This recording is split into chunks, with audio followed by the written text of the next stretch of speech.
What is the best diet for IBS, Crohn's, or colitis? Right here I have 12 different diets. I have tried all of them and I want to share with you my experience with them and which one is going to get you the best results.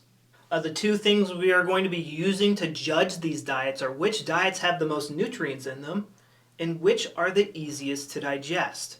Now, one thing I want you to take into consideration as far as digestibility is how much this actually matters if you have a condition like IBS or colitis where these organs don't even digest food and they barely even absorb food.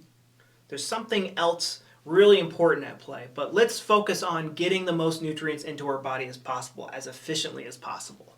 So the first diet that I see people go astray with is the vegan diet. Now, if you compare a herbivore animal with a carnivore animal, the herbivore animal has a very complex digestive system. Cows have like 4 stomachs, and even with that, they have to chew it, then regurgitate it and chew it some more while they have to chew their vomit and then they got to swallow it and they got to eat all day long. Like, it is very complex, like what they have to do to give their body all the nutrients, they need to thrive.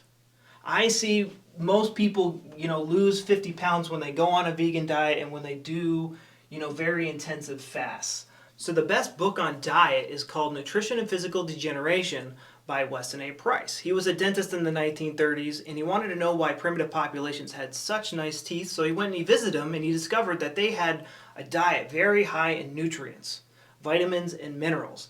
And the vitamins that he really emphasized that these tribes really went out of their way to go to get was fat-soluble vitamins. Vitamin A, vitamin D, vitamin E, and vitamin K2. Now, a lot of these vitamins have a water-soluble form and a fat-soluble form. And the fat-soluble forms are only found in animal foods, dairy products, and organ meats, butter, fish eggs, egg yolks, things like that. Vitamin E is fat soluble, but there still needs to be a conversion that happens. A lot of people will say, well, I get plenty of vitamin A through carrots. That's not vitamin A. That's provitamin A. That's beta carotene that needs to get converted into retinol. Very metabolically expensive, and this conversion happens in the small intestine. Our digestive system is very tiny compared to an herbivore, and it's also busted right now. So it's just not a good strategy for getting nutrients into you in an easy to digest and metabolize form. You can get better on a vegan diet. I have seen people do it, but I see more people get extremely sick and lose a ton of weight. We become super afraid of foods, and we need to remember that our brain controls our gut. We got the holistic community right now with their head up their butt, thinking that there's a second brain in their gut. But no, this thing controls your gut. And if we start running around being afraid of all these foods, everything that comes into us, if you believe something is a toxin and it comes into you, what do you think your body's going to do? It's going to want to eject it, either vomit it or diarrhea it out. To go on a vegan diet, you have to have these very strong beliefs that makes you almost allergic to every food. The next diet that's a little bit better is the vegetarian diet. And this is because we can add dairy. Dairy is the easiest to digest food on the planet. It's like a liquid. It's a liquid diet. It's what babies use to sustain their life for the first 2 to 3 to 4 years of their whole. They could just have that. There's also something called the raw milk diet, which I'll get into in a little bit. But the vegetarian diet is much, much better than the vegan diet. But you're going to have to use a lot of dairy in order to make up for the lack of nutrients. Another nutrient-dense food in the vegan diet are legumes. But you're also going to get a lot of people telling you that legumes aren't good for you, which is not true. Weston A. Price saw many primitive populations eating legumes. Legumes are the most nutrient-dense plant foods. They have the most protein in them. Protein is also going to be super important, which the vegan diet doesn't have much of. The vegetarian diet's not going to have much of. Most of it's going to be in the dairy and the legumes. But the problem with the protein in the legumes is that it lacks many essential amino acids. So the next diet that's really popular is the specific carbohydrate diet and the GAPS diet. Maybe we could put the keto. They're just different forms of keto. So the idea behind these diets where you avoid starches is that the starches are feeding the bad bacteria and fungi in your gut. Now, when I went on the specific carbohydrate diet, I felt good for a couple of weeks, and then I couldn't take it anymore. Like my birthday came around, I wanted to have birthday cake. Before that, I could eat gluten, I could eat starch, and I was relatively fine. But after just a few weeks on this diet, I would have these foods and I would be sick for 2 or 3 days straight.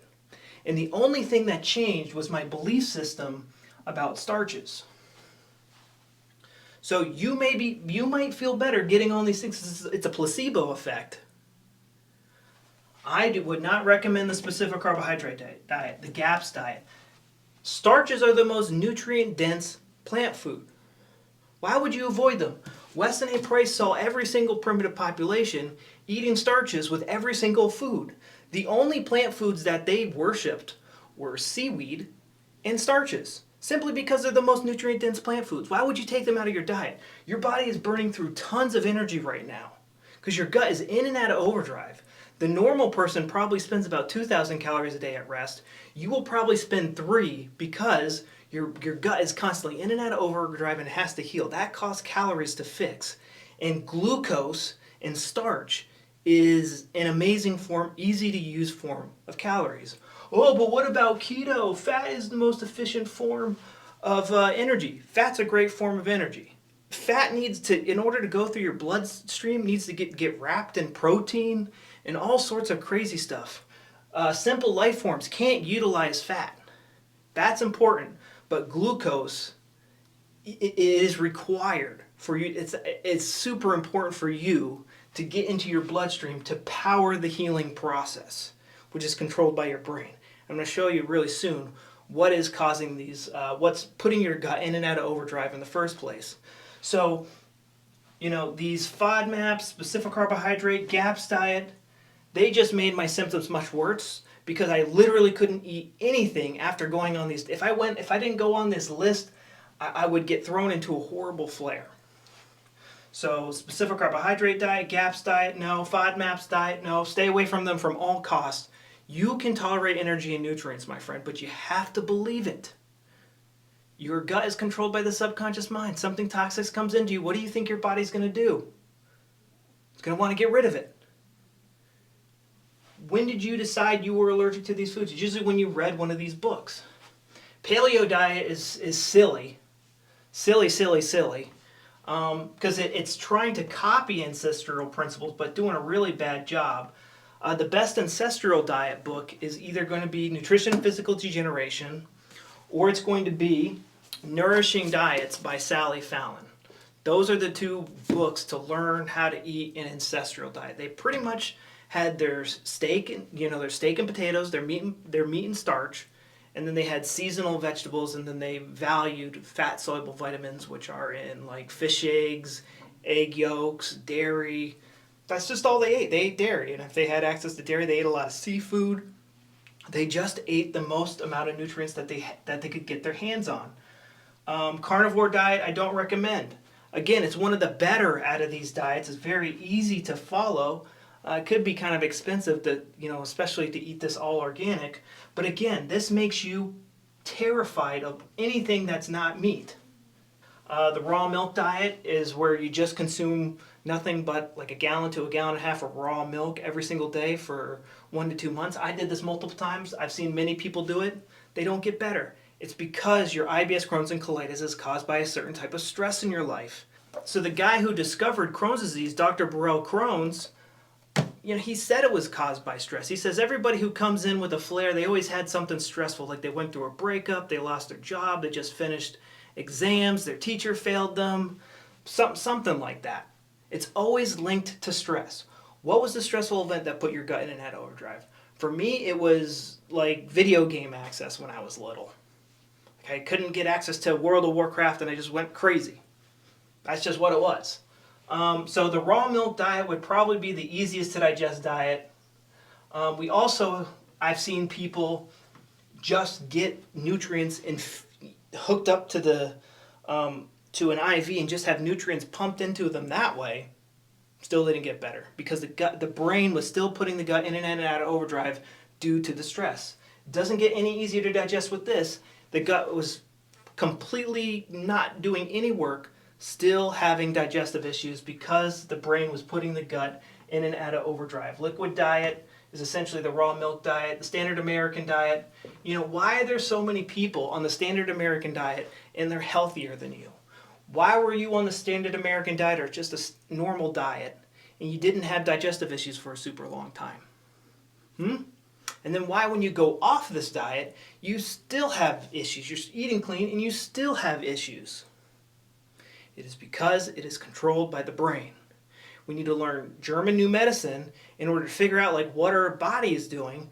But I have a webinar for you guys where I show you everything that I did and my students did to get better. All you got to do is click the video right here. So the best diet for IBS, Crohn's, and colitis is going to be the ancestral diet, but don't demonize foods. If there is a food you are allergic to, it's because it is on a conscious or subconscious level that you believe it is bad for you. I used to react to cappuccinos, but not coffee and not milk and not milk coffee, just cappuccinos, because I broke up with a girlfriend over a cappuccino. She was on a date with another guy and she took Facebook pictures of it and there was a big cappuccino. You know, they were drinking a cappuccino together.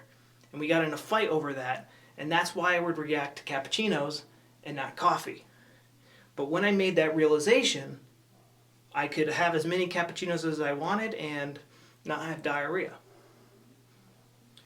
And when I learned GNM and I learned that my gut issues were caused by, you know, the stress in my life and not by foods, that's when I could eat anything and everything and I gained like 30 pounds in 2 or 3 months after years of super strict ancestral diets.